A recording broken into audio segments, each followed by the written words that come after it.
Praise Lord, जय मसीह की।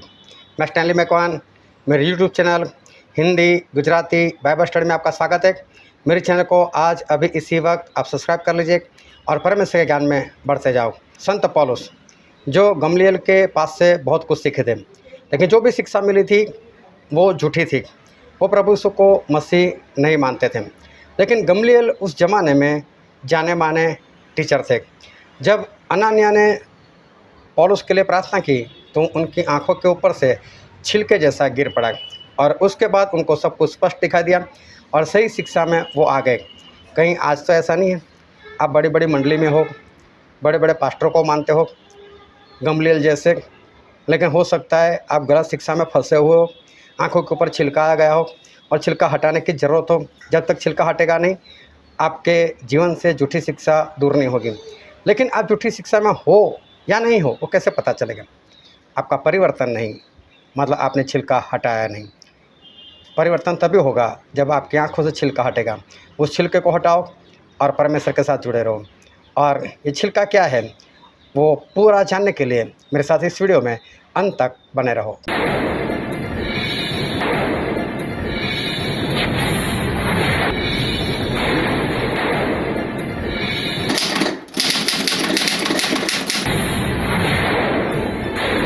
परमेश्वर का धन्यवाद करते हैं क्योंकि हमारे परमेश्वर जो है वो जीवित परमेश्वर है और परमेश्वर वो हमेशा हमसे बातचीत करते रहते हैं और हमारे परमेश्वर अपने वचनों से हमसे बातचीत करते हैं।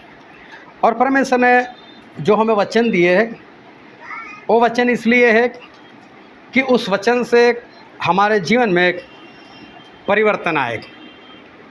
परिवर्तन हमारे लिए बहुत ज़रूरी है।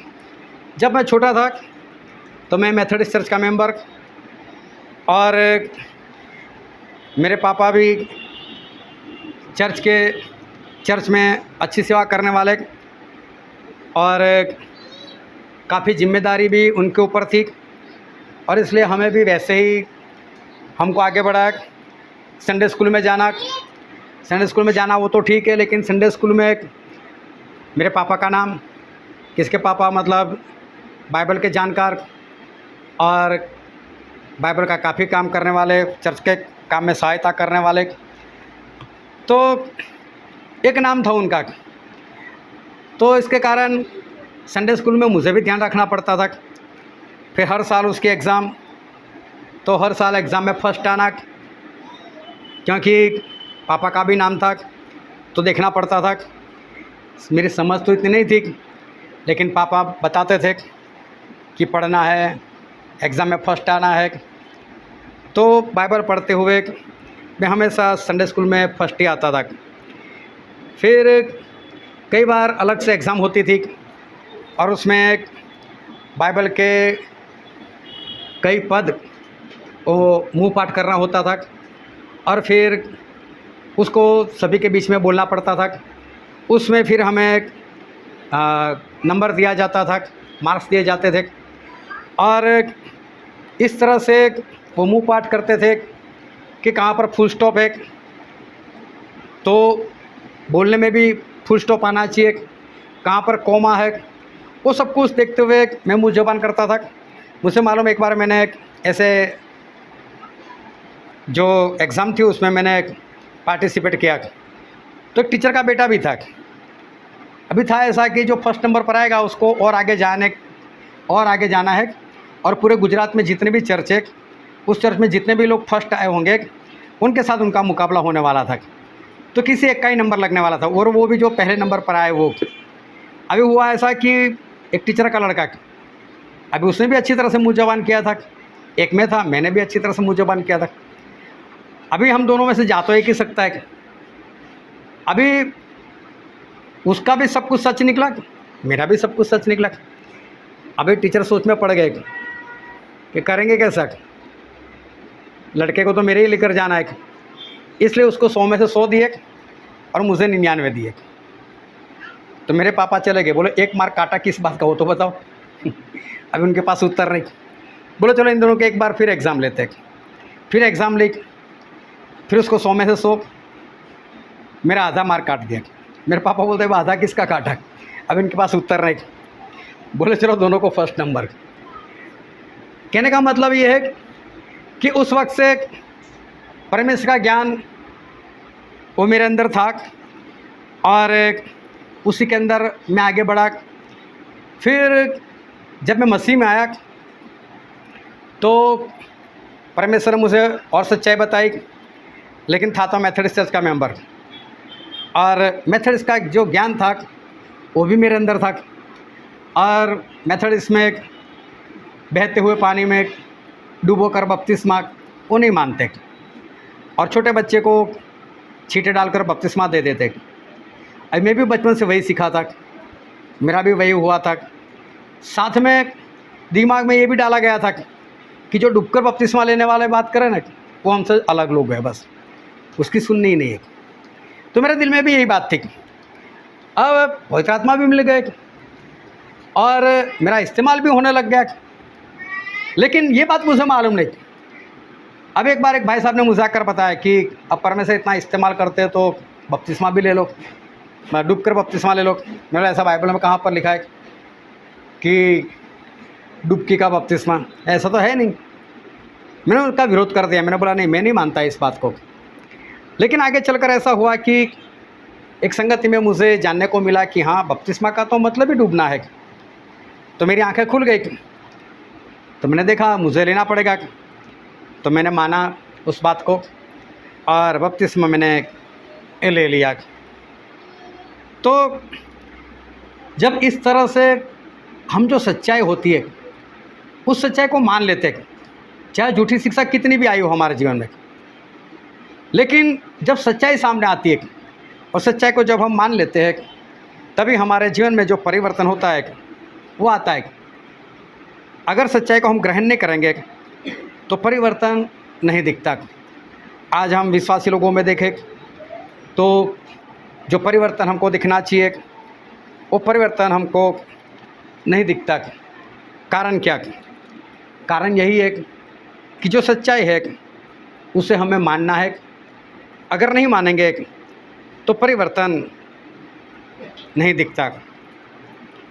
ये बात बिल्कुल सच है। अगर हम बोले हाँ हाँ हाँ हाँ यही सच्चाई है और यहीं पर हमको सच्चाई मिली, इसको मानना नहीं बोलते।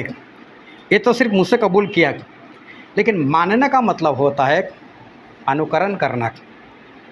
अगर हम किसी बात को सच मानते लेकिन उसके अनुसार करते नहीं, तो फिर हमने सच को माना नहीं है, सिर्फ मुँह से कबूल किया। लेकिन सच को मानना उसका मतलब ये है कि जो हमने जाना उसके अनुसार जीवन जीना, अनुकरण करना, उसी को कहते हैं मानना। सही में जो मानने का मतलब होता है वो है क्या? जो पुराना है, जो झूठ है, जो गलत है, उसको निकालना पड़ता है, क्योंकि वो निकाले बिना जो सच है वो आता भी नहीं, क्योंकि झूठ और सच दोनों साथ में रह नहीं सकते। लेकिन बात कहाँ आती है कि जो बरसों से हमारे अंदर झूठ चल रहा है, जो बरसों से गलत शिक्षा काम कर रही है, उसको छोड़ने में एक ईगो आता है। और आज तक मैं सीखा था वो गलत था, अभी तक मेरे दिल में जो था वो झूठ था। ऐसे वक्त पर निकालना, झूठ निकालना, झूठी शिक्षा निकालना वो मुश्किल हो जाता है। लेकिन बीच में क्या आता है? घमंड, ईगो आ जाता है कि मैं कैसे निकालूं इसको, मैं जहाँ पर था मैंने यहाँ वहाँ पर ये सीखा था, उसको निकालूं कैसे? वो घमंड आ जाता है। तो जब ऐसी बातें आ जाती है तब जो परिवर्तन होना चाहिए वो परिवर्तन नहीं दिखता। शाऊल जो प्रभु से के प्रेरित बने थे, बाद में पौलुस के नाम से वो फेमस हो गए, लेकिन शाऊल बहुत ज़बरदस्त थे और अपने ज़माने में उन्होंने बाइबल की बहुत शिक्षा पाई हुई थी। और उस ज़माने में जो जाने माने टीचर थे गमलीएल, उनके पास वो सीखे थे। मतलब गमलीएल के पास अगर कोई सीखा है वो घमंड से बोले मैं गमलीएल के पास सीखा हूँ। मैं जैसे कोई हाई फाई स्कूल में कोई पढ़ता हो तो बोलेगा मेरा बच्चा है ये वाले स्कूल में पढ़ता है। ऐसा था। अगर गमलीएल के पास सीखा मतलब टॉप की बात। और शाऊल जो थे वो उन्हीं के पास सीखे थे। जो सीखे थे उनको ही सच माना था, लेकिन था वो सारा गलत। शाऊल में घमंड इतना था कि बस गमलीएल के पास सीखा, और गमलीएल के पास सीखा मतलब नहीं सच, यीशु मसीह नहीं है तो नहीं है, यीशु झूठा भविष्यवक्ता बस झूठा ही है। कौन यीशु मसीह के पीछे चलता है, मारो उसको, वो मसीह है ही नहीं, उनको ख़त्म कर दो। बस यही घमंड में शाऊल चलते थे। लेकिन एक बार दमस्कस जा रहे थे, और दमस्कस जा रहे थे दोपहर में, जब सूरज अपनी पूरी रोशनी में चमक रहा था, तब उस सूरज से भी ज़्यादा रोशनी इस शाऊल के ऊपर पड़ी। सूरज से भी ज़्यादा रोशनी, और ये रोशनी इतनी थी कि शाऊल की आंखें बंद हो गई। शाऊल गिर पड़े, और अब उनकी आंखें खुली तो सही, लेकिन दिखाई कुछ नहीं दिया। और एक आवाज़ आई, शाऊल शाऊल तुम मुझे क्यों सता रहा है? और शाऊल को दिख तो नहीं रहा है। शाऊल बोल रहे कि प्रभु आप कौन हो, मैं किसको सता रहा हूँ? तो बोला मैं यीशु जिसको तू सता रहा है। और शाऊल सोच में पड़ेगा कि यीशु, अरे ये कैसे हो सकता है? नहीं, मैं तो गमलीएल के पास सीखा हूँ, यीशु नहीं हो सकते, मुझे सिखाया गया है। यीशु कैसे हो सकते? वो तो हो ही नहीं सकते, वो तो मर गए, उनको तो मार दिया गया। लेकिन जो शाऊल थे उन्होंने यीशु मसीह की आवाज़ को माना, और दूसरी आवाज़ आई, जा तू शहर में जा और तुझे क्या करना है मैं बताता हूँ। और शाऊल ने माना, अनुकरण किया। जिस जगह पर प्रभु ने भेजा उसके घर में वो चले गए। और बाइबल में लिखा है प्रेरितों के काम उसका अध्याय 9 और वचन भी 9। वह 3 दिन तक न देख सका और न खाया और न पिया। 3 दिन तक शाऊल ने कुछ देखा नहीं, लेकिन 3 दिन तक उन्होंने खाया भी नहीं पिया भी नहीं, मतलब कि उपवास में जुड़ गए। देखो अब तक उपवास नहीं करते थे, अभी उपवास में जुड़ गए, उपवास कर रहे लोग, लगातार प्रार्थना। आंखें तो वैसे ही बंद हो चुकी थी, लगातार प्रार्थना। और प्रार्थना में एक बार फिर दर्शन हुआ उनको। और आगे पढ़ते प्रेरितों के काम उसका 9वां अध्याय और वचन 12। और उसने हनन्याह नामक एक पुरुष को भीतर आते और अपने ऊपर हाथ रखते देखा है। और शाऊल को एक दर्शन हुआ कि हनन्याह नाम का एक परमेश्वर का दास वो आ रहा है और मेरे ऊपर हाथ रखकर प्रार्थना कर रहा है और मुझे आंखें दे रहा है। ऐसा दर्शन में देखा। देखो आज तक ये सारी बातें नहीं मान रहे थे, लेकिन अभी मान रहे। अभी देखो ये शाऊल आगे चलकर कितने भी महान हो गए, हम उनके आगे ग्रेट शब्द इस्तेमाल कर सकते, इतने महान बने वो, लेकिन फिर भी उनको आंखें देने वाला कौन था? एक हनन्याह नाम का इंसान, जिसका बाद में कहीं पर भी पूरे बाइबल में जिक्र नहीं है। लेकिन शाऊल देखने किससे लगे? एक हनन्याह नामक एक अनजान परमेश्वर के दास से। बपतिस्मा कहाँ हुआ? हनन्याह से हुआ। लेकिन चाहे वो कितने भी आगे निकले, लेकिन हनन्याह वहाँ पर थे, और हनन्याह के जरिए ही शाऊल के जीवन में काम हुआ। और फिर आगे लिखा है, हम पढ़ते प्रेरितों के काम उसका अध्याय 9 और वचन 18। और तुरंत उसकी आंखों से छिलके से गिरे और वह देखने लगा। हाँ, जैसे ही हनन्याह ने प्रार्थना की शाऊल के लिए, तो शाऊल की आंखों से छिलके जैसा कुछ गिर पड़ा। अभी ध्यान से समझो, आपकी आंखों में एक हल्का सा जंतु गिर जाए तो आपको पता नहीं चलता क्या? एक तिनका गिर जाए तो क्या पता नहीं चलता? अभी पूरा छिलका हो क्या शाऊल को पता ना चले? पूरा निकालना था छिलका, जो बाइबल में लिखा है, ये बाइबल की लैंग्वेज है, छिलके जैसा कुछ गिर पड़ा। ये छिलका कुछ और नहीं था, यही झूठी शिक्षा थी। झूठी शिक्षा उनकी आंखों के आगे से निकल गई। और अब देखो, अब पौलुस ने वो सारी बातें मानी जो आज तक नहीं मानते थे। वो सारी झूठी बातें, झूठी शिक्षा उन्होंने छोड़ दी। जो छिलके जैसा था, हमेशा के लिए उन्होंने दूरी कर दिया और उसको हटा दिया।